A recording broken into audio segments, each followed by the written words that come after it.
भगवान को बहुत बहुत धन्यवाद, जिस परमात्मा की कृपा से आप और हम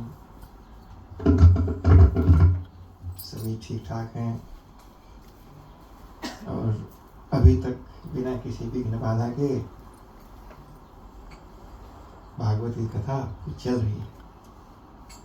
और कल का कार्यक्रम तो इतना अच्छा हुआ कि कथा क्या हुई मैं तो भुला ही गया, पीछे से खाली याद है।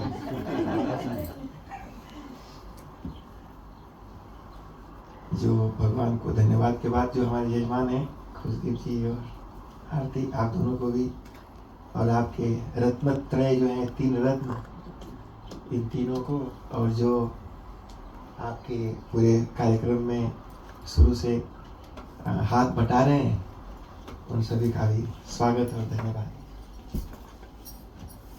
तो कल हम लोग कथा सुने 9वें स्कंद में, और 10वें स्कंद को केवल थोड़ा सा टच करके और बर्थडे बना लिया। अब उसी को थोड़ा सा आज और विस्तार से समझते हैं। तो 9 स्कंद में वो सब कथाएं सुनाई जो हम लोगों ने अभी तक सुना। 9वें स्कंद में ढेर सारे अलग अलग राजाओं की कथा सुनाई। तो पुराण है ना जी, ये भागवत पुराण। तो पुराण का मतलब होता है, पुराण मैंने क्या, जैसे रामायण महाभारत, ये पुराण नहीं है। तो महाभारत पुराण नहीं है, रामायण पुराण नहीं है, पर भागवत पुराण है। गीता पुराण नहीं है। तो पुराण में और रामायण महाभारत में क्या अंतर है? क्यों रामायण को पुराण नहीं कहते, महाभारत को पुराण नहीं कहते, इसको पुराण कहते हैं?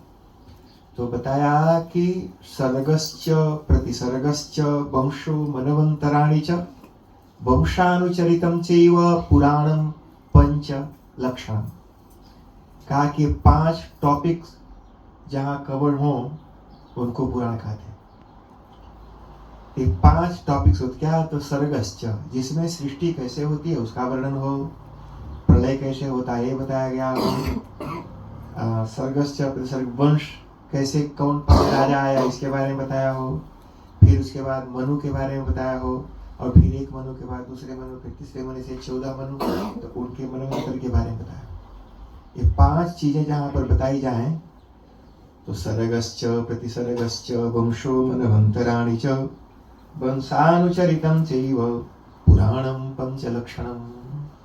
जब हम लोग पढ़ते थे तो याद कराते थे गुरुजी लोग हम लोग को लक्षण। एग्जाम वगैरह में पूछा जाता था, पुराण किसे कहते हैं, इतिहास किसे कहते हैं, ये सब, विवेक क्या होता है, ब्रह्मचारी का क्या लक्षण है। रामायण और महाभारत इतिहास है, वो हिस्ट्री है। रामायण हिस्ट्री है और महाभारत भी हिस्ट्री है। तो रामायण और महाभारत दोनों को इतिहास कहते हैं। पुराण स्मृति अलग ग्रंथ है, उनको स्मृति से मनुस्मृति, कात्यायन स्मृति, पाराशर स्मृति, व्याघ्रपात्र स्मृति, यम स्मृति, स्मृतियां हैं। फिर उसके बाद उपनिषद है, फिर ब्राह्मण ग्रंथ है, जैसे गोपत ब्राह्मण, शतपथ ब्राह्मण, पंडित ब्राह्मण नहीं, किताब का नाम है, तो ब्राह्मण ग्रंथ। आरण्य ग्रंथ है, जैसे बृहदारण्य, नाम है ग्रंथ आरण्य। तो आरण्यक हो गया, ब्राह्मण हो गया, उपनिषद हो गया, स्मृति हो गई। फिर सूत्र है, जैसे गृह सूत्र, कल्प सूत्र, धर्म सूत्र, उल्ब सूत्र।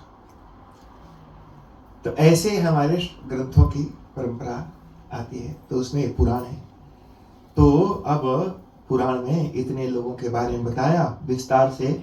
9वें स्कंद में मनु के बाकी कौन कौन संतान हुए, कौन लड़का हुआ, किसके कितने बच्चे हुए, सबको विस्तार से बताया। और सबसे कुछ न कुछ शिक्षा मिलती है। क्या मिलती है जी? देख के ही नहीं मिलता है। जैसे हम बाहर गए और घूम रहे हैं और एक आदमी को देखा कि वो जा रहा है ऐसे मस्ती में, मोबाइल टुकुर टुकुर करते हुए, और पैर में ठोकर लगी, गिरा और दांत तोड़ लिया। तो हमने उसको देख करके सीखा। We learned a lesson from the person जो मोबाइल टुकुर टुकुर ताकते हुए गिर के अपना दांत तोड़ा। क्या सीखा कौशिक? कि अगर हम नीचे देख के नहीं चलेंगे, मोबाइल देख देख के चलेंगे, तो हमारा दांत भी टूटेगा। ये है बुद्धिमानी। The difference between foolish and intelligent. हम क्या है difference between foolish and intelligent? तो जो फुली इंटेलिजेंट है दूसरे को गिरते हुए देखा और होशियार हो गया कि अगर वो गिरा और जिस वजह से गिरा उस वजह से मैं भी गिर सकता हूँ, और होशियार हो गया, केयरफुल हो गया कि ये नहीं करना।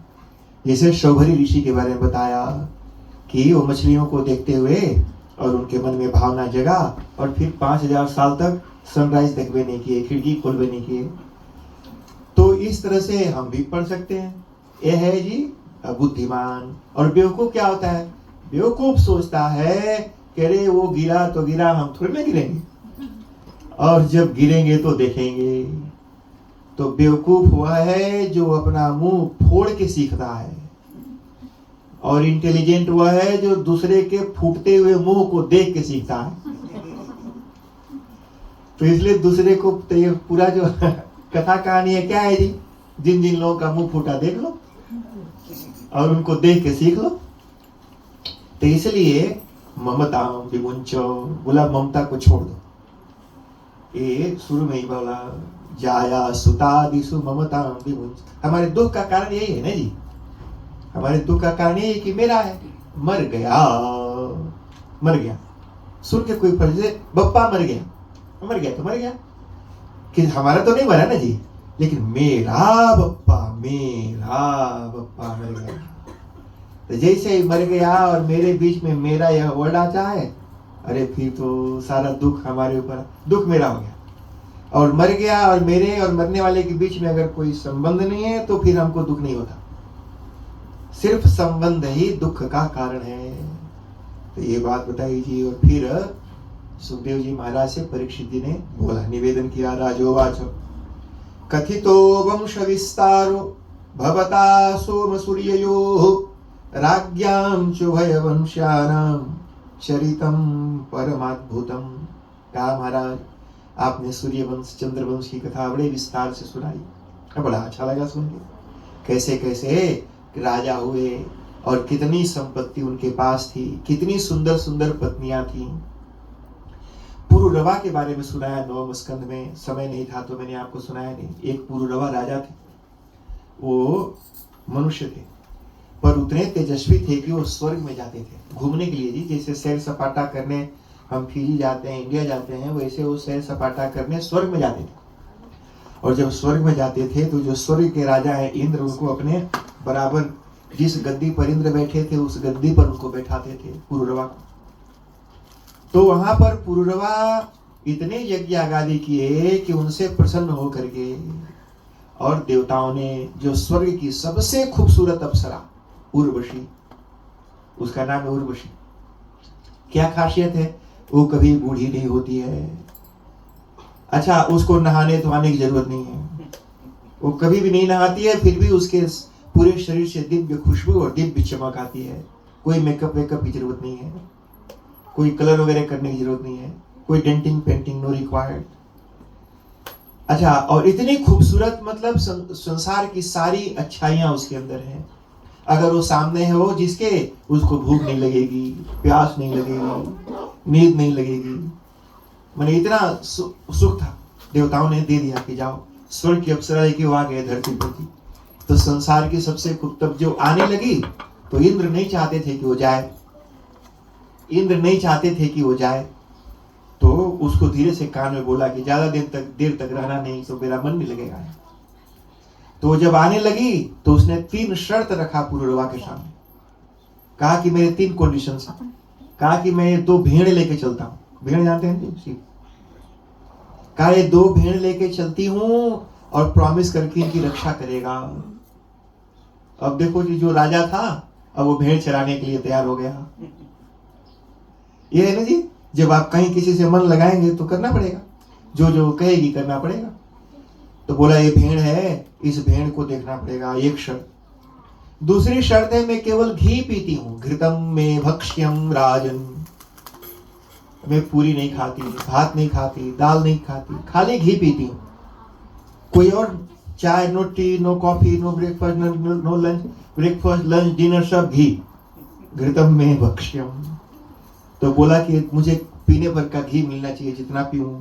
2 शर्त। तीसरी शर्त है कि जब हम पति पत्नी आपस में संबंध बनाए उसके अलावा कभी मैं तेरे को नंगा नहीं देखूंगी। 3 शर्त लेकर रखे। अच्छा जी, अब तो पूर्वा पूजा पाठ छोड़ के, धर्म कर्म छोड़ के उसी में व्यस्त हो गए और इंद्र का वहां मन नहीं लगे। तो उन्होंने देवताओं को कहा कि भाई मन नहीं लग रहा है, कुछ भी करके उसको उर्वशी को स्वर्ग में ले आओगे। तो देवता लोग नीचे आए। तो आधी रात को ये सो रहे थे, इनकी भेड़ चुरा के भागे। भेड़ चुरा के, देवता लोग भेड़ चुरा रहे हैं जी, देखिए क्या है, देवता लोग भेड़ चुरा के भाग रहे हैं। भेड़ चुरा के जब भागे तो उर्वशी ने देख लिया भाग रहे, तो चिल्लाई राजा को, बचाओ बचाओ बचाओ। अब राजा पुरवा भी सो रहे थे नंगे, तब उठ के कहे भाई अगर भेड़ भाग ले गया चुरा के, भी भाग जाएगी। अगर भेड़ की रक्षा मैंने नहीं की तो ये औरत हमको छोड़ के चली जाएगी। तो भेड़ बचाने की इतनी उतावला थी, उनको होश ही नहीं रहा कि मैं नंगा हूं कि कपड़ा पहने हूं। भागे उसकी कहां, अंधेरा था जी। जब देखा कि ये नंगे भाग रहा है भेड़ों को बचाने के लिए, तो देवता लोग ने जोर से बिजली चमकाई आकाश में। जब बिजली चमकी तो नंगा दिख गया। उर्वशी ने कहा बस हो गया, तुमने भेड़ की रक्षा भी नहीं की, नंगा दिख भी गया, अब तो मैं चली। ओ पुरवा, जो चक्रवर्ती सम्राट, चक्रवर्ती मतलब पूरी धरती का सम्राट था, वो उर्वशी जिस रास्ते से चल करके गई थी, उसके पैरों की जो धूल थी, उस धूल को पकड़ पकड़ के चूमे और आंख से माथे से सटाए और रोए कि तुम हमको छोड़ के कैसी चली गई जी, ये प्यार है। तो प्यार किया एक लड़की से, अब वो जिस रास्ते से गई है उसके पैरों की धूल चूम रहा है और माथे पर लगा रहा है, लौट रहा है कि यही है। इसलिए प्यार करने के पहले कई बार सोचना। प्रिय त्वाम रोत्स्यति, anyone who you love will make you cry। लिख लो, कहीं लिख के रख लो, और जब कहीं प्यार शुरू करना तो याद करना गुरुजी ने कहा था, Kaushik, anyone who you love will make you cry, if not today then tomorrow। पक्का लिख के रख लो। अच्छा सुनो, रुलाएगा वही जिससे तुम प्यार करेगा। जिससे प्यार नहीं करते हो कोई फर्क नहीं पड़ता, वो नहीं रुलाता। रुलाएगा वही जिससे तुम प्यार करते हो। तो प्रिय त्वाम रोत्स्यति। इसलिए शास्त्र कहता है जी, बड़ा सोच समझ करके दिल लगाना, कहाँ लगाना। बहुत लोग जी, यह कथा पहले भी आई, जहां पर प्राचेतस दक्ष की कथा सुनाई थी, जहां पर उनके बच्चों को नारद जी ने उपदेश देके साधु बना दिया था। दक्ष प्रजापति ने यही कहा कि इन बच्चों ने प्यार किया नहीं, शादी की नहीं, बिना शादी कहिए साधु बना दिए। अरे कम से कम शादी कर लिए होते, थोड़ा बीवी के स्वाद लड्डू खा के शादी का टेस्ट कर लिए होते, तो उनको लग जाता कि शादी में क्या रस है, शादी का लड्डू कैसा होता है। तो दोबारा फिर शादी का नाम नहीं लेते, जन्म में भी और अगले जन्म में भी। तो कहा कि आपने पहले ही इनको साधु बना दिया। कल वो और इंटरनेशनल ब्रदर जो बैठे हैं, वो बोला कि खुशदीप के बाल है, हमारा उड़ाई गया। बोला संदीप जी, जब मोटा माल आता है तो बाल उड़ जाता है, पर ये असली रीजन नहीं है। एक कुछ लोग बोलते हैं, एक कुछ लोग कहते हैं कि जब माल आता है तो बाल उड़ जाता है। असली रीजन ये है, एक पुरुष के सिर पर 2 औरतें हाथ घुमाती हैं। बचपन में मां घुमाती है और बाद में बीवी घुमाती है। जब तक मां घुमाती है बाल ठीक ठाक रहते हैं, और जब बीवी घुमाना शुरू करती है तो संदीप जी को देखो, वो सोचते हैं कि भाई सम्मान पूर्वक पहले ही चल पड़ो, लिव विथ रेस्पेक्ट, और वो सब जी। अच्छा चलो जी, ये तो आनंद है। तो संसार में जी प्यार में सुख नहीं है, वैराग्य में सुख है। सुखमस्ति विरक्तस्य मुनेरेकांत जीविनः। ये 3 प्रिंसिपल है सुखी होने के। नंबर 1, जो detach from each and everything, सुखमस्ति विरक्तस्य। सेकेंड, मुने है, जो बोलता नहीं, चुप रहता है। और एकांत जीविनः, हु इज आइसोलेटेड। जो अकेले अपने आप में रहता है। ये आइसोलेट, ये वर्ड हमको कोरोना देवी ने सिखाया, उसके पहले तो जानते ही नहीं थे जी। तो तीन ही लोग संसार में सुखी हैं। आपको जब भी जीवन में दुख हो तो ये तीनों को ही करना, बी डिटेस्ट। जहां भी दुख हो रहा है सोचिए क्यों दुखी हो। दुखी इसलिए है कि आप कहीं मन फंसा हुआ है और जो चाह रहे हो नहीं रहा। तो सुखमस्ति विरक्तस्य मुनेर एकांत जीविनः, the person who is detached और the person who maintain silence. जो सुनो, बोलना ही बहुत बड़ा दुख का कारण है जी। बोल, इसलिए बड़ा सोच समझ के बोलना चाहिए। तो ये बात बताई जी। तो परीक्षित जी ने कहा कि महाराज थोड़ा सा और विस्तार से, मुझे इंटरेस्ट पैदा हो रहा है, थोड़ा सुनाइए उस कृष्ण कन्हैया के बारे में। तो भगवान सुखदेव जी महाराज ने कथा प्रारंभ की और कहा कि एक समय की बात है, ये जो राक्षस लोग थे, जरासंध और चारूर, मुष्टिक, काल यवन, कंस। कंस का मतलब होता है जी कंसति इति कंसः कस्य हिंसायाम, मतलब जो दूसरों को दुख पहुंचाता है उसको कंस कहते हैं। एनीबडी, मैंने बढ़िया सूट बूट पहना हुआ भी कंस हो सकता है। जो दूसरों को दुखी करता हो वही कंस है। उस जमाने में अकेला था, उसने अपना जॉब डिस्ट्रीब्यूट कर दिया कलयुग में। तो कंसति कंस, दुखी करने वाला जो लोग है वही है कंस। कंस माने दुखी करने वाला। इन सभी राक्षसों के दुख से दुखी होकर के धरती माता देवताओं के पास गई और धरती माता को आगे करके स्त्री का रूप धारण करके गए। धरती माता को आगे करके देवता लोग पीछे हो गए। पूछा, महात्माओं ने विचार किया कि भाई इस धरती को आगे क्यों किया? तो बोला कि स्त्री है, औरत है, आगे कर दो उसको। भगवान सोचेंगे औरत मदद मांगने आई है तो चलो। अगर हम लोग देवता लोग मदद मांगने जाएंगे तो भगवान कहेंगे अरे तुम लोग सब मर्द हो, जाओ लड़ो भिड़ो देखो निपटो। लेकिन औरत है तो भगवान सोचेंगे स्त्री कहाँ लड़ेगी, तो इसलिए तैयार हो जाएंगे आने के लिए। तो धरती माता को आगे करके गए। धरती माता ने कहा कि मुझे पता है तुम्हारे दुख का कारण, तुम चलो मैं आता हूं। और बताया जी, कल मैंने जो आपको सुनाया था, वसुदेव गृहे साक्षात भगवान पुरुषः परः जनिष्ये तत्प्रियार्थम संभवन्तु सुरस्त्रियः। कहा कि वसुदेव जी के घर में मैं प्रकट होऊंगा। तो घर का मतलब ही बता दिया जी, घर माने पत्नी। अगर कोई बोले कि घर जा रहा हूं तो समझ जाना कहाँ जा रहा है। तो कहाँ जा रहा है? तो घर माने पत्नी। जाये दस्तम गृहिणी गृह उच्यते, वेद में मनुस्मृति में एक गृह का अर्थ बताया जी। अब क्या था जी, अब भगवान का सारा प्लान आने का हो गया कि अवतार लूंगा। और उसी समय जी वसुदेव जी का विवाह देवकी के साथ हुआ और देवकी को विदा करने के लिए कंस महाराज जो उस समय राजा थे, राजकुमार थे, बैठा करके रथ में लेकर के देवकी और वसुदेव को जा रहे थे जी विदा करने के लिए। पुराने जमाने में कई बार कोई बड़ा आदमी हो तो जो बड़ा आदमी होता है वो गाड़ी चलाने लगता है। तो सारथी को हटा के खुद ही रथ हाँकने लगा और बोला कि आज मैं रथ लेके चलूंगा। खूब दान दहेज भी दिया। दान दहेज का मतलब होता है प्राचीन काल में बेटी का विवाह करते थे। जैसे मान लो एक माँ बाप है, उनके 4 संतान हैं और माँ बाप ने $4 मिलियन इकट्ठा किया है, तो चारों को 1-1 मिलियन इक्वल शेयर हुआ।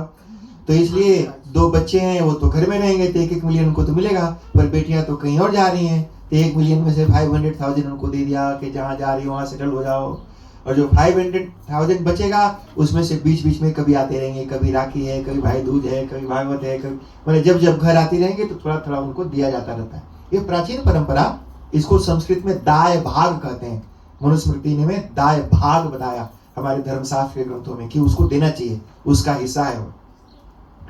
तो खूब दान दहेज भी लाद करके लेके चला। अब देवता लोग देख रहे हैं कि भाई जिस स्त्री के गर्भ में भगवान आकर के इसको मारने वाले हैं उसके लिए तो इसके दिल में इतना प्यार है, और अगर इतना प्यार उमड़ेगा तो भगवान मारेंगे कैसे।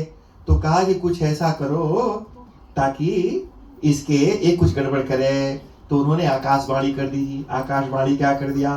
आकाशवाणी कर दिया कि देखो तुम जिस स्त्री को, जिस बहन को इतने प्यार से तुम ले जा रहे हो विदा करने के लिए, इसी का 8वां गर्भ तुम्हें मार डालेगा। ये आकाशवाणी हुई जी। आकाशवाणी मतलब लोग समझते हैं कि आकाश बोला, आकाश नहीं बोलता। आकाशवाणी मतलब आकाश में वाणी हुई। मेरा जो लड़का है छोटा, वो जो कराया था, तो जब छोटा था तो उसने हमको एक दिन कहा, पिताजी डू यू नो, हमने कहा व्हाट, कहा कि पहले जो आकाश था वो धरती में सटा हुआ था और एक मावरी आया और मावरी ने पुश करके उसको उठा दिया। हमने कहा कहाँ से पढ़ा, तो बोला स्कूल में टीचर सेड इट। कहीं पता है टीचर लोग पढ़ाते हैं, मावरी लोगों का कुछ ऐसा कॉन्सेप्ट है, मुझे तो नहीं पता है कि आकाश और धरती को ऐसे, आकाश को पुश करके ऊपर कर दिया। हमने कहा वो बुद्धू है टीचर जिसने बताया। मैंने कहा सुनो, पुश करने के लिए आपको कोई चीज चाहिए, जैसे शंख है, शंख को मैंने पुश कर दिया, उठा दिया। ऐसे करताल को पुश कर दिया, घड़ी को पुश कर दिया, मतलब you have to have something to push. लेकिन आप आकाश को कैसे स्पेस पुश कर सकते हैं? You can push in the space but you can't push space. आप आकाश में पुश कर सकते हो, आकाश को कैसे पुश करोगे? ये तो हो ही नहीं सकता है। तो इसलिए आकाश में वाणी हुई, ये देवता लोगों ने इसे कह दिया। अब तो कंस जी, ये देखो जी, प्यार प्यार क्या है, कितना हाली हाली प्यार दुश्मनी में बदल जाता है। जो इतना प्यार उमड़ रहा था, जो मेरी बहना मेरी बहना मेरी बहना करता था, अरे वही जी रथ को रोक दिया और उतर करके झोंटा पकड़ के जी, ऐसे झोंटा पकड़ के खींच लिया देवकी को और तलवार निकाल के मारने के लिए तैयार। ये संसार है जी, जिससे प्यार करते हैं उनको लगता है कि इससे मेरा स्वार्थ पूरा होगा, और स्वार्थ पूरा नहीं होता है तो फिर छोड़ देते हैं जी भाई बहन को, बहन भाई को, बेटा बाप को, बाप बेटा को। ऐसे रिश्तों का कोई वैल्यू नहीं, सारा वैल्यू स्वार्थ का, स्वार्थ के लिए। इसीलिए प्रहलाद जी महाराज ने कल सुनाया था, प्रायेण देव मुनयो स्वविमुक्ति कामा मौनम चरंति विजने न परार्थ निष्ठा। तुलसीदास जी भी लिखते हैं, देव धनुज सबकी यह रीति, स्वार्थ लागी करें सब प्रीति। सीधा सीधा जी महात्मा लोग एकदम सीधे सीधा बोलते हैं कि सब स्वार्थ के लिए प्यार करते हैं। स्वार्थ पूरा होता रहता है तब तक मेरा भैया बड़ा अच्छा, बहुत अच्छा, और जब स्वार्थ पूरा नहीं होता तो लोग मारने और मरने के लिए उतारू हो जाते हैं। वो कंस तलवार लेकर के मारने, और वो देवकी माता जी कुछ न बोले, ना तो अपने हस्बैंड को बुलाए कि बचाओ, हस्बैंड तो वहीं बैठे थे वसुदेव जी, नहीं बुलाए कि बचाओ, भाई को रोको, तेरी पत्नी हूं, रक्षा करो। ये पत्नी है जी कि मतलब भाई भी बड़ा है और पति भी बड़ा है, तो मैं किसके खिलाफ किसको करूं, इस तरह। और आजकल भी कई औरतें तोड़फोड़ करने वाली, भाई की चुंगली अपने हस्बैंड से, हस्बैंड की चुंगली भाई से, और ऐसे तोड़फोड़ करके घर, कितने घर बर्बाद हो गए जी। ऐसे संसार में कहा कि कोई प्रिंसिपल नहीं, कोई सिद्धांत नहीं कि क्या करना और क्या नहीं करना। तो देवकी बेचारी टुकुर टुकुर बस देख रही हैं, कभी इधर ताके कभी उधर ताके, पर कुछ भी बोले नहीं। वसुदेव जी को रहा नहीं गया, वो बेचारे आगे बढ़ गए और आगे बढ़ करके कंस को बोला। वसुदेव जी कहते हैं, मृत्युर्जन्मवतां वीरो देहेन सहजायते, अद्यवाब्द शतां तेवा मृत्युर्वै प्राणिनां ध्रुवम्। बड़ी अच्छी बात कही सुखदेव जी महाराज, ये कथा परीक्षित को सुना रहे हैं। कितनी सुंदर बात है, ध्यान से सुन। उन्होंने कहा, मृत्युर्देहभृतां राजन् देहेन सहजायते। बोलते हैं ना कि मृत्यु होगी, मृत्यु आएगी, ऐसे लोग सुना होगा, मौत आएगी तो जाना पड़ेगा। सुनो, आएगी नहीं, वो आ चुकी है ऑलरेडी। जब हम पैदा हुए तो साथ में वो पैदा हुई थी। अच्छा, मान लो कहीं से आएगी, लिखा हुआ है कि ठीक 12 बजे मर जाएगा, और वो 12 बजे मृत्यु को कहीं आने में देर हो गई, तब तो लिखा हुआ झूठ हो जाएगा। तो मृत्यु कहीं से आती नहीं है। वो ये बात यहाँ बताए, मृत्युर्जन्मवतां वीर देहेन सहजायते। माँ के गर्भ से जब शिशु, जब देह पैदा होता है तो देह के संगे मृत्यु भी पैदा होती है, और साथ ही रहती है जी, एवरी टाइम। तुलसीदास जी ने और हमारे महात्मा लोग सुनाते हैं, जब हनुमान जी को पकड़ करके रावण के दरबार में ले जाया गया, तो हनुमान जी ने कहा कि रावण, मुंह में तिनका दबा के, हाथ जोड़ के सीता जी को लेके और राम जी के शरण में चला जा, राम जी तेरे को क्षमा कर देंगे। रावण ने कहा, देख तो मुझे ज्ञान देने वाला मिला भी तो कौन, एक बानर। और कहा कि दुष्ट बानर, निश्चित रूप से मृत्यु तेरे सिर पर खड़ी है, तू मेरी मृत्यु के बारे में क्या सोचता। हनुमान जी ने कहा कि रावण तो बड़ा भारी ज्योतिषी है, मैंने सुना है, और साक्षात भगवान शिव का भक्त है, मृत्यु इसको दिखाई पड़ती है, जरा मैं देखूं तो सही, सच में मृत्यु मेरे मुंह पर खड़ी है। हनुमान जी ने पीछे मुड़ के देखा तो सच में मृत्यु वहां हाथ जोड़ के खड़ी थी। हनुमान जी ने सोचा, अरे वाह, ये कितनी तेज आंख है, मृत्यु किसी को नहीं दिखाई पड़ती पर रावण को दिख रही है। तो हनुमान जी ने मृत्यु से पूछा, देवी मेरे लिए खड़ी हो? उसने कहा, नहीं, मैं तो रावण के लिए खड़ी हूं। बोली, अभी निपटाना है कि इंतजार करना है? तो मृत्यु हमेशा साथ में ही रहती है, कहीं से आती नहीं, फुल टाइम रहती है। और जब जहां से जितने बजे जिस समय जिस ढंग से जाना है, चट से लेके चल देती है। ये बात यहाँ पर सुखदेव जी महाराज ने लिखा, भागवत के 10वें स्कंद के पहले अध्याय का ये 38 नंबर का श्लोक है। ये बोला जी, इसलिए अद्यवाब्द शतान्तेवा मृत्युर्वै प्राणिनाम ध्रुवः, कहा कि आज नहीं तो कल मृत्यु तो निश्चित है, उसको टाल नहीं सकते। नो वे, किसी कोई भी ऐसा नहीं है जो शरीर में है और उसका शरीर ना छूटे, वो तो पक्का है जी। निपतिष्यति देहोयम, आज नहीं तो कल। ये देह तो 5 महाभूत से बना और 5 महाभूत में समा जाएगा। फिर आप क्या सोचते हैं जी, आपका नाम यहाँ रहेगा?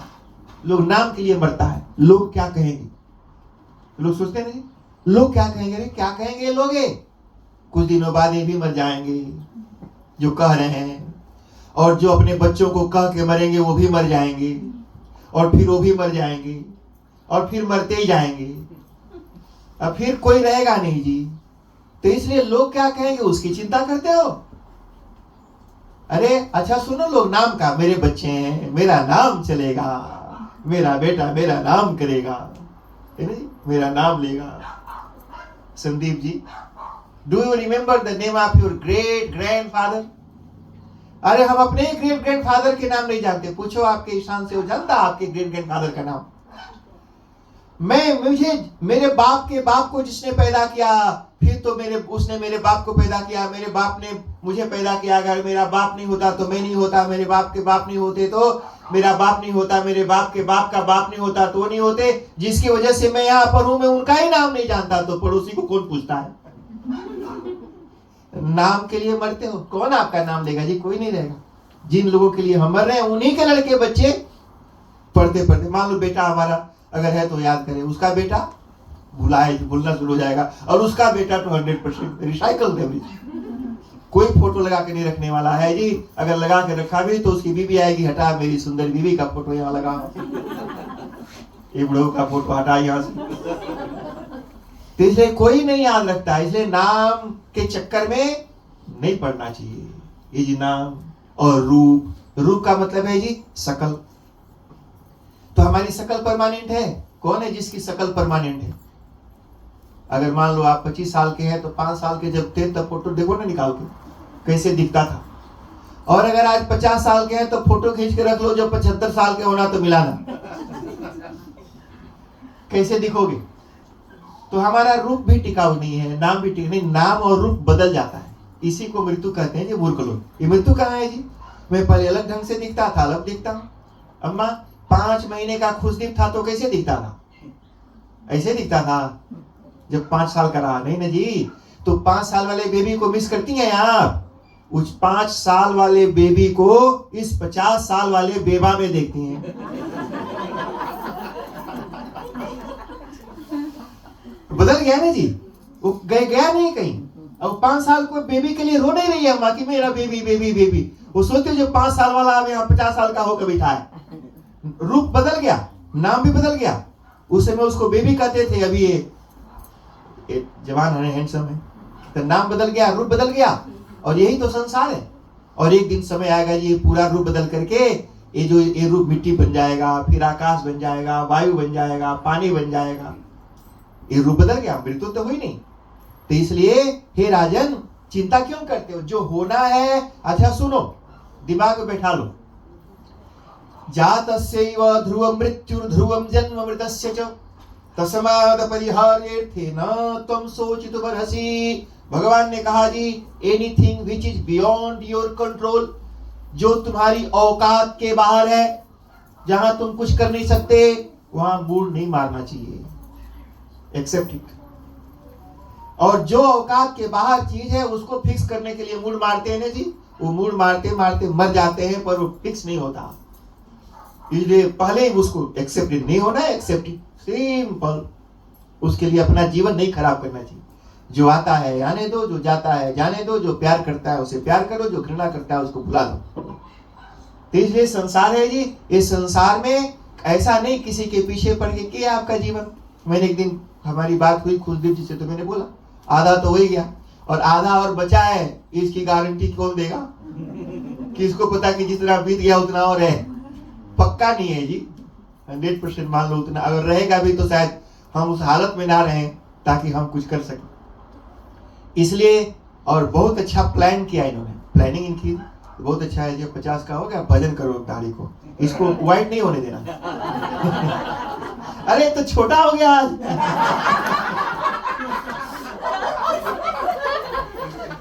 खाली कलर तक के लिए बचाए रखा था।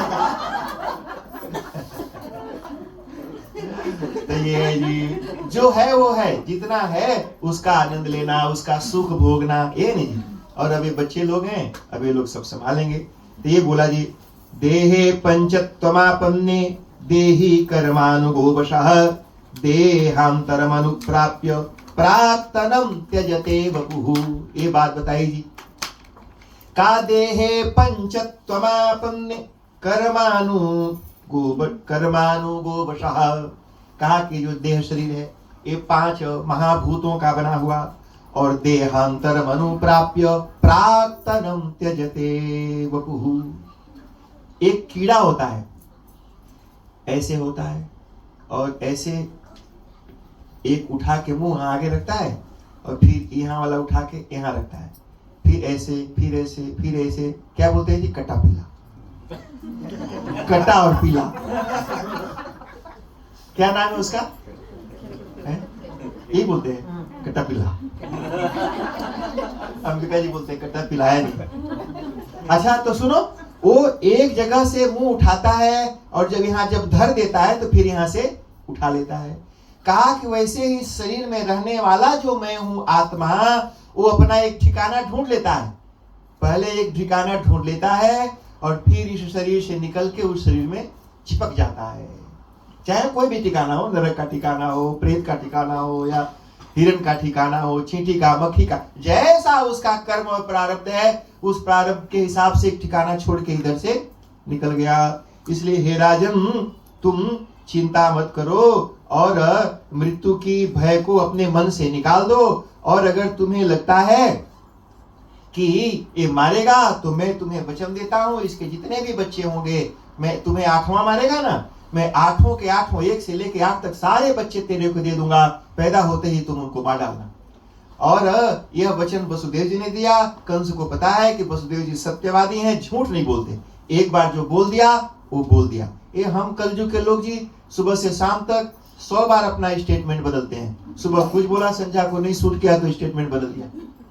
तो हम बदलते रहते हैं, लेकिन प्राचीन काल में वचन कहीं एग्रीमेंट साइन नहीं होता था जी। बोल दिया मतलब वचन है, और उनको पता था कि मैंने जो बोला है उसको परमात्मा ने सुना है, आकाश ने सुना है, भले ही किसी ने न सुना हो।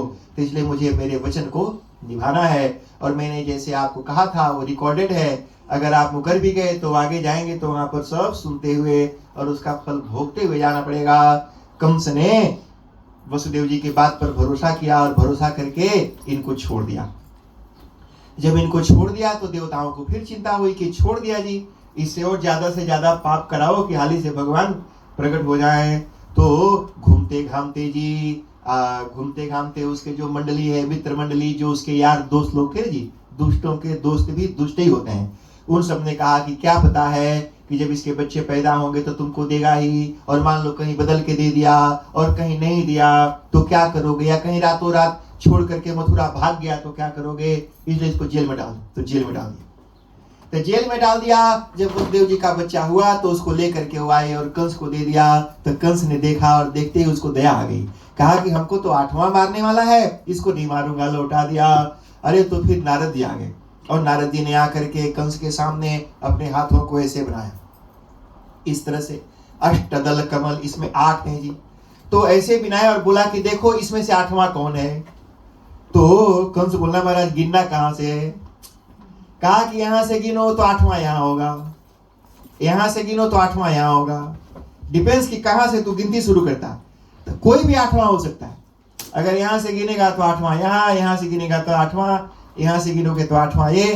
तो कोई भी बच्चा 8वां हो सकता है। बोला कि देखे देवताओं की भाषा, लैंग्वेज, बुद्धि तू नहीं समझता, क्या पता कि 8वां पहला बन करके आ जाए और तुम इसको पहला समझ के छोड़ दो, इसलिए किसी को छोड़ना नहीं। तो वो क्या था जी, जेल के बाहर ही एक पत्थर रखा था, वहीं पर ऐसे जी पटक करके मार दिया। ऐसे ही जी 6 बच्चे हुए और 6 को उसने मार दिया। 7वें में साक्षात जी शेषनाग आए, बलराम जी।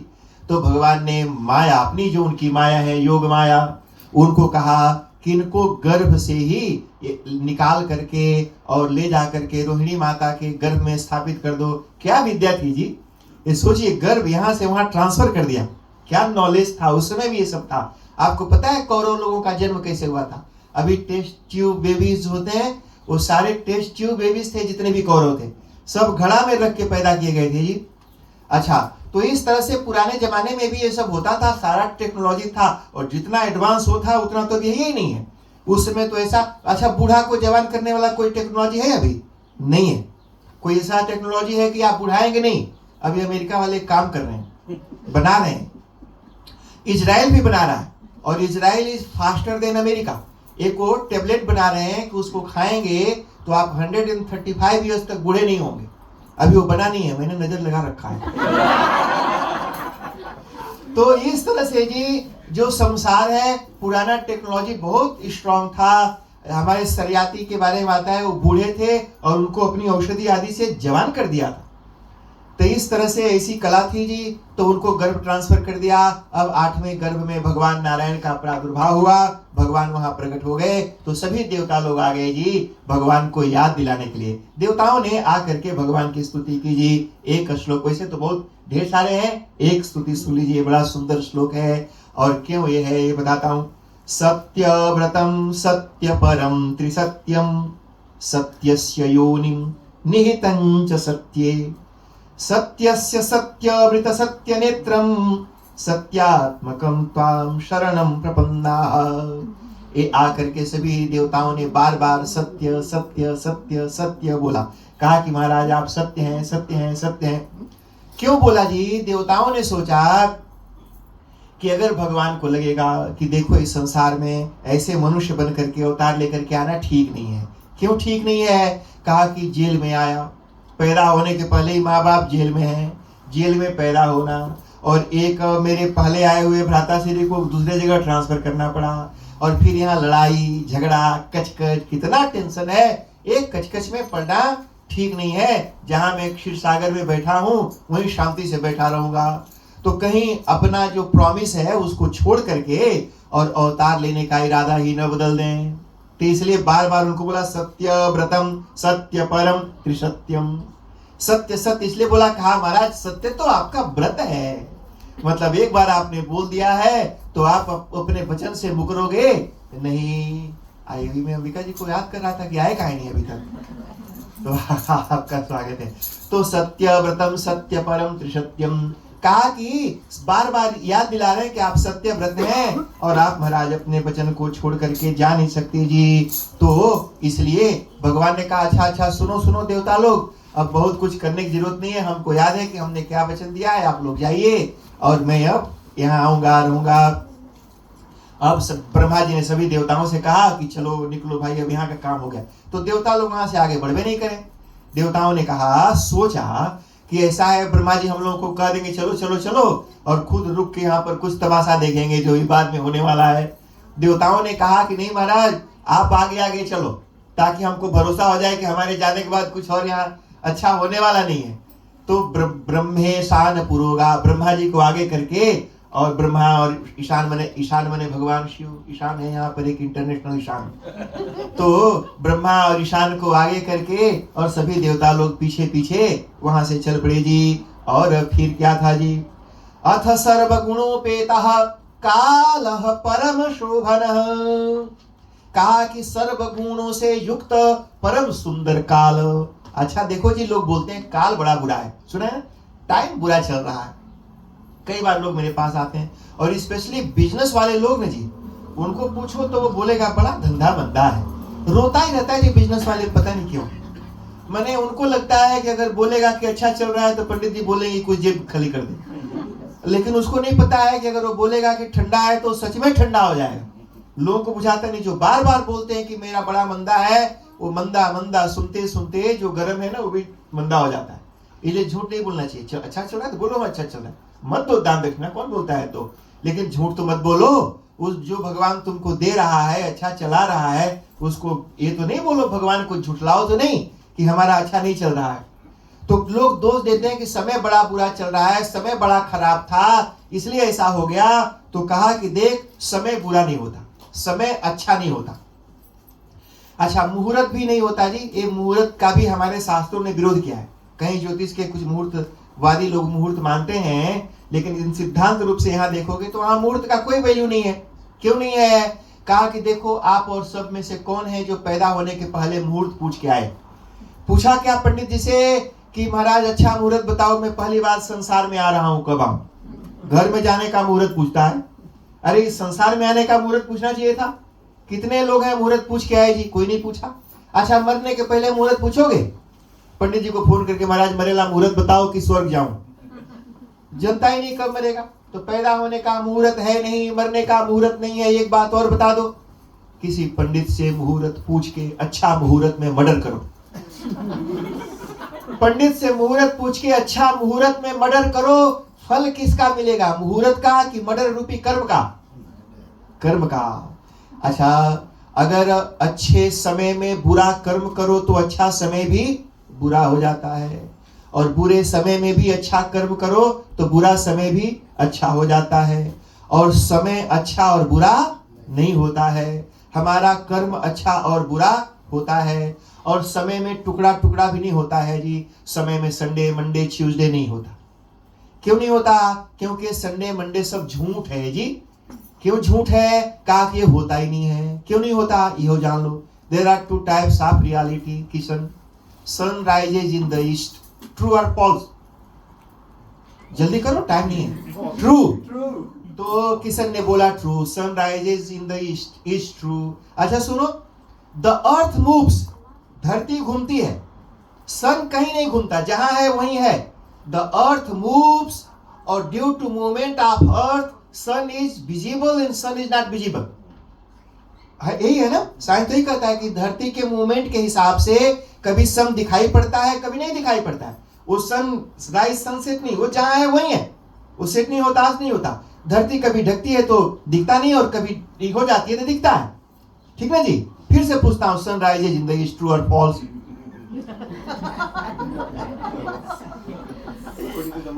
ठीक है ना जी। अब देखो कितना हाली हाली लोग स्टेटमेंट चेंज करते हैं। अच्छा सुनो, तो दो तरह की रियलिटी है जी, actual reality and virtual reality. तो एक्चुअली सनराइज होता नहीं है। अच्छा सुनो, आज वेडनेसडे है, कैसे पता चला? Based on sunrise and sunset, है ना जी। फिर थर्सडे हो गया, based on sunrise and sunset. तो जब सनराइज सनसेट ही झूठा है तो सनराइज सनसेट के ऊपर बेस्ड संडे मंडे ट्यूसडे भी तो झूठे ही हो गए। और 1 AM और 1 PM भी सनराइज सनसेट पर ही बेस्ड है। तो जब सनराइज सनसेट ही झूठा है तो 1 AM 2 AM भी झूठा है। अच्छा जनवरी फरवरी मार्च अप्रैल भी सनराइज सनसेट पर बेस्ड है, इसलिए वो भी झूठे हो गए। इसलिए सारा संडे मंडे और जनवरी फरवरी और 1 2 3 पे ये अयम पयम सब झूठा है, एक को नहीं होता जी। काल एक है, जन्यानाम जनको कालः जगतामाश्रयो मतः। एक काल के अंदर ही सब कुछ होता है जी। गर्भ में हो रहा है, काल टुकड़ा टुकड़ा नहीं होता, एक ही काल है, अखंड काल है, वन पीस, अखंड जी। अखंड माने अनब्रोकन, जिसमें कोई टुकड़ा नहीं है, कोई डिवीजन नहीं है। तो काल को गाली नहीं देना, अपने कर्म को गरियाना चाहिए जी, हमारा ही कोई बुरा कर्म है। जब भी दुख हो तो उसको दो। सबके जीवन में दुख होता है जी, सबको। हमने देखा है बनारस में बड़े बड़े विद्वानों को भी दुखी होते देखा है, बड़े बड़े महात्माओं को भी देखा है। तो दुख तो होता है, लेकिन दुख भी होने से अपने आप को यही सोचना कि वो परमात्मा, जैसे मोगज भरते हुए दुख होता है ना जी, अगर मोगज नहीं भरना होता तो उस पैसा को फन करते, IRD में टैक्स नहीं भरना होता तो मैं वो फर्स्ट क्लास में जी वो 380-800 डबल डेकर में सूत के जाते। लेकिन कहा है कि वो पैसा हमको मोगज भरना है, टैक्स भरना है, तो इसलिए इकोनॉमी में सिकुड़ के गया। तो सारा जो दुख हमें जो हो रहा है वो दुख इस हो रहा है, मोगज फ्री हो जाएगा तो सुख होगा। ये होप है ना जी, होप है। इन होप ऑफ हैप्पीनेस, सारा होप में चल रहा है। In hope of happiness, mortgage free होगा तो मैं सुखी हो जाऊंगा, पर उसको ये नहीं पता कि मोगज फ्री होगा तो मैं भी फ्री हो जाऊंगा। वो भरता रहता है, इन होप ऑफ हैप्पीनेस भरता रहता है मोगज। तो इस तरह से होप रखना चाहिए, अभी जो दुख आया है मेरे ही कर्म का फल है, और भोग लूंगा तो मेरा बुरा कर्म कट जाएगा और आगे सुख आएगा। ये सोचना। जब भी जीवन में दुख हो, कोई गरिया रहा हो, बेइज्जत कर रहा हो, दुखी कर रहा हो, तो सोच कि मेरा ही बुरा कर्म है, और ये जो गरिया रही है बीबी, ये बीबी नहीं, मेरे बुरे कर्मों का फल है जो बीबी बन के मेरे सामने खड़ी है। और ये मेरे बुरे कर्म के फल को जमराज आएगा जी, जमराज नहीं आएगा कि hello I am here to give the fruit of your bad karma, ना, बीबी कोई भेजेगा। तो इसलिए ये तेरे बुरे कर्म का फल है, मैं देने के लिए आया हूं। तो इसलिए वो अपने ये देखो कि मेरे बुरे कर्म का फल है, अगर मैं भोग लिया तो यही बाद में फिर स्वीट बोलेगी, यही सुख होता है ना जी। इसलिए हमारे जीवन में ऐसा जी दुख से कभी घबराना नहीं, ये बात बताया। तो यहाँ पर ये श्री सुखदेव जी महाराज कहते हैं कि काल परम सुंदर है, समय बड़ा अच्छा है, उसमें कोई बुराई नहीं है, इसलिए समय को दोष मत देना, समय को ब्लेम मत करो, हमेशा अपने कर्म को ब्लेम, अच्छा कर्म करो विदाउट एनी मुहूर्त, बिना किसी पंडित से मुहूर्त पूछे, बिना किसी, अच्छा मान लो पंडित ने मुहूर्त निकाल दिया खरमास के बाद, क्या वो पंडित के पूछ जमराज को फोन करके पूछ पहले कि जमराज खरमास तक हमको उठाएगा नहीं? पूछो उस जमराज से कि जब तक खरमास खत्म नहीं होगा तब तक please you are not going to pick me up. तो जमराज से पूछा क्या, अरे कल सुबह का तो भरोसा नहीं है, तुम हमको 1 महीने के बाद का मुहूर्त बताता है, आज करो। क्षिप्रम क्रियमाणस्य कालः पिबति तद्रसम, कहा कि जो अभी करना है उस कर्म को अगर नहीं करोगे तो काल उसके रस को, सत्य को पी जाता है। कल जो करोगे तो वो फल नहीं मिलेगा जो आज करते तो मिलता। तो इसलिए कालः परम शोभनः, इसलिए जी तो सुंदर काल आ गया जी। कैसा काल था? तो आचार्यों ने बताया, कहा कि वो भाद्रपद का महीना, भादो का महीना, भद्र का कहते हैं, यहाँ पर लोग बोलते हैं जी भद्रा है, काम मत करो, पता नहीं कहां से पंडितों के दिमाग ही में भद्रा समाए। भद्रा का मतलब जानते हैं क्या होता है जी? भद्र मीन्स गुड, भद्र मीन्स गुड, भद्रम कर्णेभिः शृणुयाम देवा। भद्रा डजंट मीन बैड, वो बोलता है भद्रा है मत कर, उसको लगता है भद्रा माने बैड, भद्र माने गुड। भद्रं, हम मंत्र बोलते हैं, भद्रं कर्णेभिः शृणुयाम देव, हे देवता लोग हमारे कानों में भद्र हो। अरे हम देवताओं से बुरा मानेंगे, कान बुरा मांगेंगे अपने कान के लिए, अच्छा मांगेंगे ना जी। अगर भद्रा बुरा होता तो हमारे ऋषि लोग बोलते हैं कि हमारे कान में भद्रा भर दो, लेकिन बोलते हैं भद्रं कर्णेभिः, कर्ण माने एक नहीं दोनों, भद्रं कर्णेभिः शृणुयाम देवाः भद्रम ते भूयात्, ये बड़े भद्र मानुष हैं। भद्र का मतलब होता है बड़ा ही सुंदर, अच्छा, कल्याण करने वाला, वो फिजिकली और मेंटली दोनों में आनंद देने वाला जो है उसको कहते हैं भद्र। वो भद्रपाद का, भाद्र का महीना। तो कहा कि भद्र कब होगा जी, कब आपके जीवन में अच्छा होगा? कहा कि उसके पहले जो महीना आता है उसको कहते हैं श्रावण, श्रावण के बाद भादो आता है। तो कहा कि जब सुनोगे, जब भगवान के ग्लोरी को श्रवण करोगे तो श्रवण के बाद भाद्र आता है, इसलिए श्रावण भादो, श्रावण भाद्र। तो श्रावण के महीना में भाद्र, वो भाद्र का महीना आ गया जी। और फिर क्या जी, कृष्ण पक्ष। कहा कि कृष्ण पक्ष क्यों? तो बोला कि भगवान हमेशा दिन के उजाले में, कृष्ण का मतलब होता है बुरा, शुक्ल का मतलब शुक्लम ते यशः, इनका ये दिल का बड़ा काला है, लोग बोलते हैं ना ऐसे जी, ये दिल का बड़ा काला, इसका दिल एकदम उज्जर है बोलते हैं। उज्जर माने पवित्र है, साफ है, सुंदर है। उज्जर मतलब है दिल में टॉर्च मार के देखो कि उज्जर है कि नहीं। बोले कि इसका दिल बहुत करिया है तो झांको अंदर की करिया है कि नहीं। ना ना, करिया मतलब बहुत इसके क्रुएल्टी है दिल में, और इसका दिल बिल्कुल उज्जर साफ है, मतलब पवित्र है।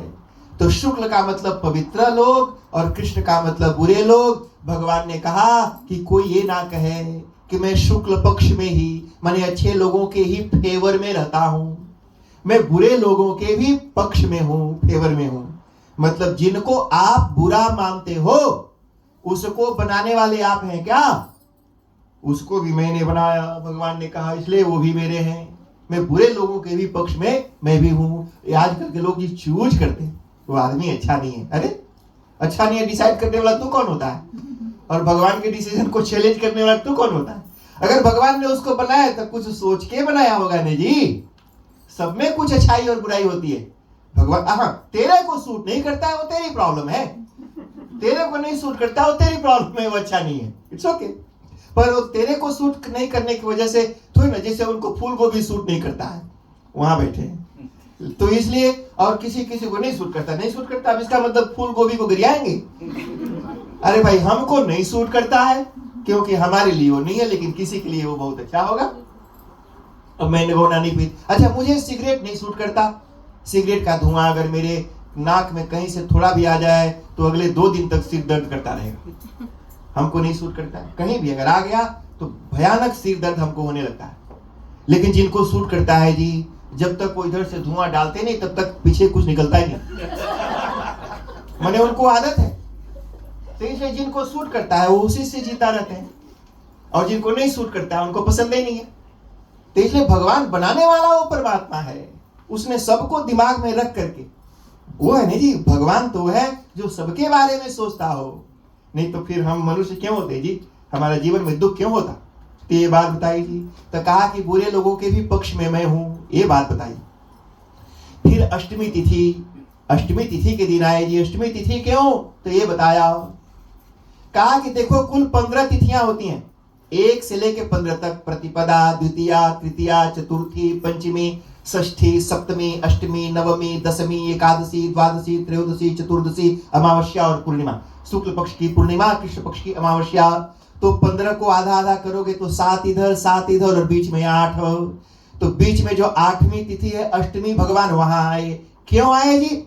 जैसे देहली दीप न्याय, दरवाजे पर चौखट पर दिया जला के रखो तो घर के अंदर और घर के बाहर दोनों बगल के अंधेरा को दूर करके अजोरा करता है। भगवान ने कहा कि अष्टमी तिथि को आऊंगा तो 7 इधर और 7 इधर, पूरे पक्ष को मैंने पूरे संसार के बुरे लोगों के जीवन में मैं प्रकाश और आनंद प्रकाशित करूंगा, इसलिए अष्टमी तिथि को आए।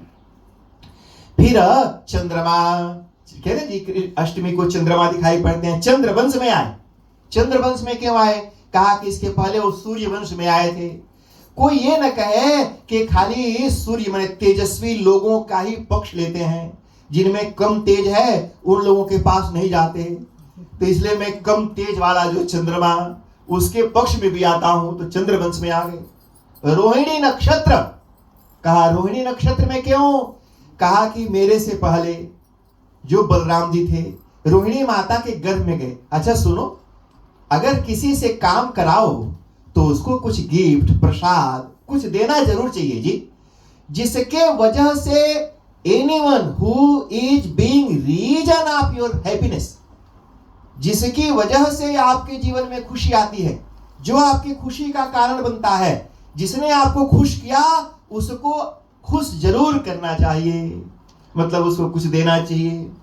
प्रसादो निष्फलो तस्य क्रोधश्चापि निरर्थकः, कहा कि ऐसे आदमी को खुश करना बेकार है जो खुश होता है और खुश होने के बाद कुछ देता नहीं, कुछ खर्चा नहीं करता। अरे कुछ तो देना जरूर चाहिए जी, अगर नहीं करेंगे तो खुशी को नजर लग जाती है और फिर वो खुशी तरसती है जी, और फिर खुशी नहीं आती, रहती नहीं है।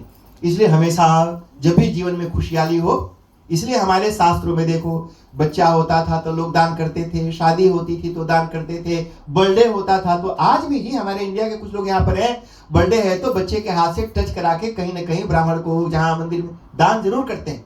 ये देना चाहिए जी, इसे हमारे ग्रह बला टलते हैं, नहीं तो पता नहीं कहाँ से किसकी पैसा, किसका धन, किसी की उस पैसा में बैठ करके आ गया, आपका खून चूस करके जाएगा। तो इस तरह से जी अष्टमी, इतने सारे जी ढेर और भी बहुत सारा, ऐसे नहीं खाली अष्टमी को आगे बड़ा विचार किया, पूरी प्लानिंग करके जी। और कंस के कारागृह में अवतार हुआ, इसी को अवतार कहते हैं। अवतार का मतलब होता है जो पूरी प्लानिंग के साथ, द डिफरेंस बिटवीन जन्म एंड अवतार, the difference between birth and अवतार। कौशिक क्या है सुनो, जैसे वो सीढ़ी है, उस सीढ़ी से कोई नीचे उतरे तो उसको ऊपर से नीचे उतरने के दो तरीके हो सकते हैं। एक आदमी है वो अपने मन से नीचे उतरता है, कभी 2 स्टेप एक संगे रख दिया, कभी 3 रख दिया, कभी 4 रख दिया, कभी कूद के आ गया, या कभी हाफ स्टेप, जैसे उसको मन करेगा वैसे उतरेगा।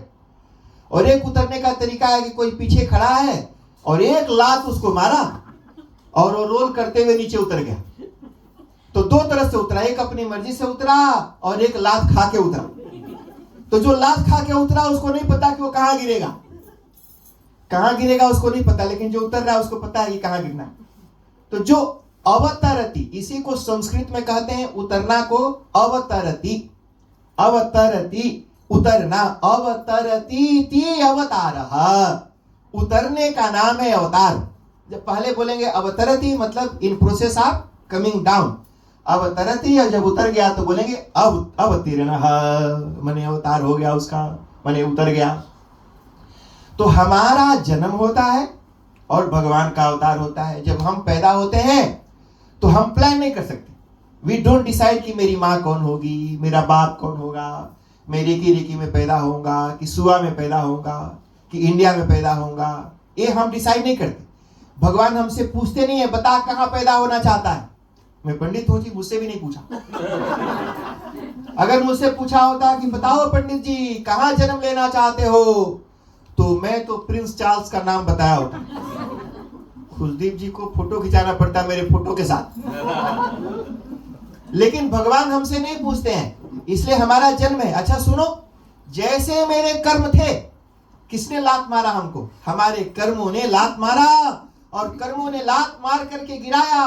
और जैसे मेरे कर्म थे, अपने कर्म के फल के स्वरूप, कोई रेकी में गिरा, कोई सुआ में गिरा, कोई सोमालिया में, कोई इराक में गिरा, कोई लीबिया में गिरा, कोई गाजा में गिरा, बाजा बजा रहा है। तो इसलिए सब हमारे कर्मों के फल हैं। जिसके जैसे कर्म, वो अपने कर्मों का फल लेकर के आए, हम डिसाइड नहीं कर। लेकिन भगवान अवतार एक परमात्मा है। तो भगवान निशीथे तम उद्भूते जायमाने जनार्दने देवक्याम देवरूपिण्याम विष्णुः सर्वगुहाशयः आविरासीत् यथा प्राच्याम दिशिंदूरिव पुष्कलः। कहा कि बिल्कुल जी वो साक्षात सर्वगुहाशयः। गुहाशय का मतलब होता है जी, संसार में 2 चीज है, एक दिखती है एक दिखाई नहीं पड़ती। जैसे शरीर दिखता है और आत्मा नहीं दिखता। किसी ने आत्मा को देखा? अच्छा, यू हैवंट सीन आत्मा, पर आपको पता तो है ना कि आत्मा है, सबको जब पता है। तो आत्मा दिखता नहीं है, शरीर दिखाई पड़ता है। लेकिन जो नहीं दिखाई पड़ता वही दिखाई पड़ने वाले को रखता है। मतलब दिखाई पड़ने वाला existing due to that person who is not being seen. मतलब दिखाई पड़ने वाला नहीं दिखाई पड़ने वाले के वजह से एग्जिस्ट करता है। तो आत्मा, तो उसी तरह से संसार में ये पूरा जो संसार है, सभी के आत्मा भगवान है, पहले से ही है, कहीं उनको जाना नहीं आना नहीं। ये देव की वसुदेव को भगवान ने अपना अष्टभुज रूप दिखाया, बताया कि मैं आ रहा हूँ, चिंता मत करना और बिल्कुल डरना नहीं, ये कंस तुम्हारा कुछ बिगाड़ नहीं सकता। और तुम लोग सारा बता दिया जी, वसुदेव जी को बता दिया कि जैसे ही मैं प्रकट होऊंगा मुझे लेकर के यहाँ से मथुरा से निकाल देना और पहुंचा देना वहां पर गोकुल में नंद बाबा के घर में। सारी प्रोग्रामिंग कर दी और उसके बाद ये भगवान प्रकट हो गए। 2 पक्ष आता है, एक पक्ष ये आता है कि लोग कहते हैं कि देवकी के गर्भ से प्रकट हुए, कुछ लोग बोलते हैं कि वो गर्भ में गए नहीं जी, वही जैसे बड़ा सा रूप था, अब वो छोटा सा रूप धर के देवकी के बगल में रोने लगे, कहाँ कहाँ कहाँ कहाँ। और वसुदेव जी ने फटाफट जी सारा उनकी जो हथकड़ी वगैरह हैं सब खुल गई, सारा बंधन खुल गया। अरे जिसके घर में परमात्मा आ जाए उसके जीवन में कोई बंधन होगा क्या? बंधन तो भगवान नहीं है तब ना बंधन है जी। बंधन मतलब ये मेरा ये कोई भी किसी भी प्रकार का बंधन जहां भगवान आते हैं, बंधन तो माया का सब टूट गया और सब असुर लोग सो गए और भगवान और जोर जोर से चिल्लाए और देवकी मैया डराए और जब जोर जोर से रोए और जोर से चिल्ला रहे और देवकी मुंह दबा के चुप चुप चुप चुप चुप, तो राक्षसों को पता चल जाएगा, कंस आ जाएगा। भगवान ने कहा देख इनको सुलाया है हमने, ये जागेंगे तब जब हम जगाएंगे, ये नहीं जागने वाले हैं क्योंकि हमारी इच्छा से सोते हैं और जब तक हमारी इच्छा नहीं होगी ये जागेंगे नहीं, चाहे यहाँ बम फूट जाए, है ना जी। तो ये जगने वाले नहीं है, तुम नहीं डरो। और वसुदेव जी भटाभट उठाए और उठा करके जी उनको लेकर के चल पड़े, कहाँ जी? उधर गोकुल में। तो गोकुल क्या है जी? तो गवाम कुलम गोकुलम। कहा गोकुल का मतलब होता है हमारे यहाँ संस्कृत में गाहा इंद्रियाणी, गाय, गाह मतलब हमारे जो इंद्रियां हैं उनको गाह कहते, गाय, गाह इति इंद्रियाणी। और इंद्रियों का जो कुल माने घर, वो कौन है? हमारा देह। तो हमारा शरीर जो है इंद्रियों का घर है और इस घर में माने अंतःकरण में, हृदय में। तो गोकुल माने ले चलो जहां पर हृदय है। और मथुरा वाले लोगों के पास दिल नहीं था जी, तो कहा कि जहां दिल वाले रहते हैं वहां लेके चलो। तो गोकुल में लेकर के चल पड़ो। अब वसुदेव जी निकल के चल पड़े जी टोकरी में। आगे गए तो बरसात, भादो का महीना, बूंदाबांदी, टप टप टप टप बारिश हो रही।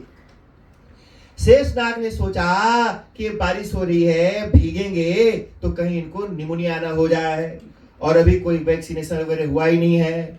तो वैक्सीन वगैरह लग जाता है तो थोड़ा बच्चा स्ट्रांग होता है, तो विदाउट वैक्सीनेशन बारिश में भीग भाग जाएंगे, कहीं नाक वाक बहने लगा और कहाँ कोविड का टेस्ट कराएंगे। तो जी छाता लेकर के आ गए जी शेषनाग, ऐसे फन उड़ा करके उनको ढक दिया कि भीगे नहीं। और वसुदेव जी को तो कुछ बुझे भी नहीं करे, वो तो होश में, बेहोशी में एकदम लेके चले जा रहे हैं जी। आगे गए तो जमुना जी आई। अब बरसात का पानी जी, वो गाज फेन गजर बजर पानी में। वो जमुना जी ने सोचा कि एक नाग तो कालिया पहले से मेरे पेट में घुसा हुआ है घर में अंदर, और एक और भयानक कई मुंह वाला आ रहा है, और एक से तो निपट नहीं, दूसरा भी घुस गया तो पता नहीं कौन सी हुई। तो ऐसे पूरा गाज फाज फेर लेकर के उछले के डर के भाग जाए। लेकिन वसुदेव जी को तो कहाँ डर, भगवान जिसके मूड पर बैठे हो कहाँ के डरेगा। वसुदेव जी को तो पता भी नहीं कि क्या हो रहा है, वो तो बस जा ही रहे हैं खाली। तो औरों जी ये उचक उचक करके, दरअसल जमुना जी भगवान कृष्ण का पैर छूना चाहती थी। तो और उचके उठती तो पैर, तो मूड के ऊपर टोकरी, टोकरी के ऊपर भगवान और वहां पैर, तो वसुदेव जी को डुबाने लगी। भगवान ने सोचा कि बाबूजी बुढ़ौती में इनका नाक वाक तुपा जाएगा पानी में, तो सांस फूलने लगेगा, और कहीं पता चला सांस रुक गया तो जमुना जी में ही टपक गए, तो गोकुल हमको पोड़ के जाना पड़ेगा। तो उन्होंने अपना पैर थोड़ा सा बाहर निकाल दिया, कि थोड़ा सा पैर छुआ दिया जमुना जी को। जमुना जी पैर छू के नीचे चली गई। महात्मा लोग कहते हैं कि आगे चल के जमुना जी की शादी भगवान कृष्ण से हुई थी, और ये बात जमुना जी जानती थी कि आगे चल के हमारी शादी इनसे होने वाली है। जमुना जी ने सोचा कि ऐसा फेन गाज और गजर बजर करके अगर ये देखेगा कि इतनी घिनौनी है, इतना उछल कूदल करने वाली लड़की है, तो कहीं शादी से मना न करते। तो डर के मारे चिपक गई, मैंने डिसिप्लिन में आ गई, no I am very discipline, disturb नहीं करूंगी। और ऐसे जी जमुना जी सट गई नीचे बिल्कुल, कहीं टकने भर कहीं घुटने भर पानी हो गया। और जी इधर टपर टपर वसुदेव जी पहुंच गए जी नंद बाबा के घर में, और वहां भी रात ही रात जी